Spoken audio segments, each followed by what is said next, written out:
पंहिंजा दरिया त हिननि खपाया अयूब खान जे दौर में जंहिंमें हिननि डैम ठाहिया।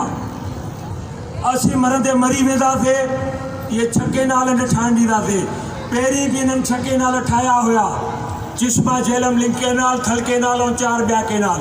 6 उहे थिया, 6 हे थींदा। जॾहिं 12 केनाल लगातार तारो तार वहंदा, तव्हांखे छा मिलंदो पीअण जे लाइ पाणी?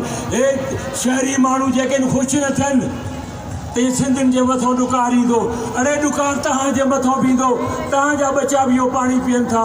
पाणी जीआ पोइ आहे, पाणी न हूंदो त माण्हू जीअरो कीअं रहंदो?